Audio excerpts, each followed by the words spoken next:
The discourse on Draymond Green is one of the craziest things you'll see in the NBA community. On one end, you have people who feel he is a Hall of Famer and one of the greatest defenders of all time. And on the other, you have a crowd of people who think that he's an over-glorified role player that just benefits from the Warriors scenery. Because of this, Draymond's value is actually very polarizing, and the Warriors' determination of it could end up costing them north of $400 million. In this video, we'll look over whether Draymond is actually worth the $138 million contract extension that he's looking for, and also discuss the wild outcome if the Warriors think otherwise. Before we begin, be sure to leave a like on the video, as each like makes a tremendous difference for the channel, and also be sure to sub to the channel for more content like this. Before we discuss what Draymond is actually worth, we obviously had to talk about the various ways in which he impacts the Golden State Warriors and why it might be irreplaceable. In the 685 games that Draymond has played in the regular season, the Warriors have won a whopping 69% of those games. But when he doesn't play, that winning percentage plummets to just 53%. And yeah, the Warriors are still hovering above 500 when he doesn't play, but they're a far cry from their true selves on both ends of the floor. For one, Draymond essentially orchestrates the Warriors' offense with his amazing court vision and is essential in setting up Steph moving off the ball. Matter of fact, he's great at setting up everyone playing off the ball as well. He knows exactly where his teammates are at all times, so he can find cutters with perfectly timed passes. Also, he moves the ball well in transition, many opportunities that are generated by his defense I might add, and easily finds teammates that fill the lane or stop for transition threes. In a vacuum, he shouldn't be a great playmaker since he doesn't stretch the floor well and isn't some dynamic finisher. However, he processes the game so fast and has such a high IQ that quick reads are just innate to him. That's why he's so adept in dumping it off to teammates when he gets into the lane and can find cutters when his back is to the basket. Additionally, these dribble handoffs that Steph and Draymond run essentially puts the fear of God in opponents. He's such an effective screener and creates avenues for players on and off the ball to get great looks.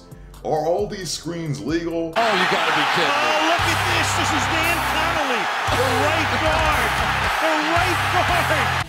No, but I'm not a ref. Anyways, outside of playmaking, Draymond actually has avenues of scoring, a lot of which is just him knowing exactly where to position himself. He feeds off of dump-offs or second chance opportunities in the paint, from cuts, and can get by with the dunk if he has enough space. Moreover, Draymond's defense is where his versatility is further shown.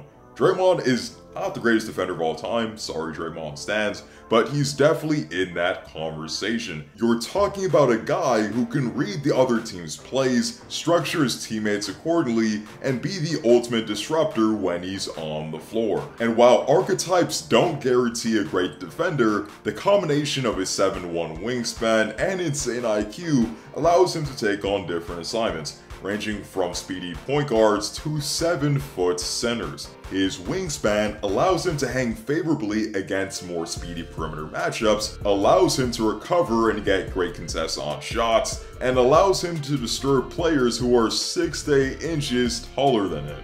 And as for IQ, he just has an excellent map of the floor in his head that allows him to read and anticipate everything. He thus plays passing lanes well, helps at will, can navigate through screens, and knows where to alter his feet and stance in order to shift unfavorable matchups in his favor.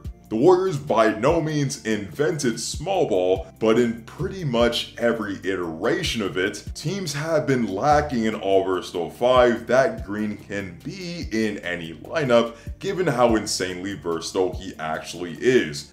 Ultimately, Draymond isn't the 3-time Defensive Player of the Year winner that Rudy Gobert is, but he's worthy of being considered as one of the best defenders of all time. However, even with all the good that Draymond presents, the Warriors face a $1 million dilemma. I mean, $400 million dilemma. Draymond can enter free agency at the end of next season and is consequently seeking a maximum extension of $138 million for 4 years. The problem is, this would cause the Warriors to be paying north of $400 million in luxury taxes and player penalties, a figure beyond the $346 million that they paid last season.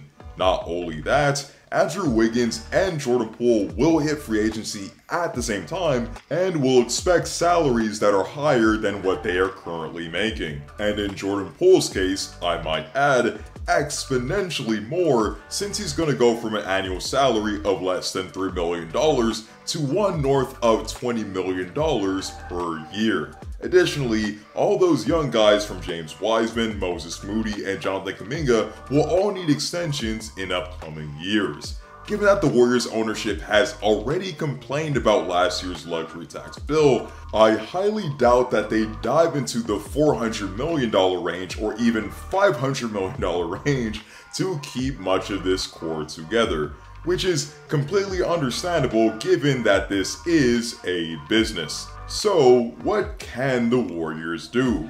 Well, if Draymond is flexible enough and the Warriors make other sacrifices on the roster, then a good figure less than the max should be suitable. But if he's hell-bent on wanting that max, then we might see a world where the Warriors would be forced to field offers. Yikes. If the Warriors did trade Draymond, they'd still be a very competitive team with a core of Steph Curry and Klay Thompson. However, no matter what you deal him for, there's no attainable player in the league that can provide what Draymond provides. You would be worse on both ends of the floor, and Steph would have to create a ton of offense given a lack of playmaking. Not only that, fans would certainly not take it well that a franchise cornerstone is off the team's roster. Overall, the Golden State Warriors are in a very tough situation here, and only time will tell how they'll resolve this issue. But in the meantime, comment down below what you would do in this situation. Is Draymond Green worth a max contract that would pay him $37 million a year until he's 37? Or would you start taking offers for him if he's fixed on that request? Let me know in the comment section down below.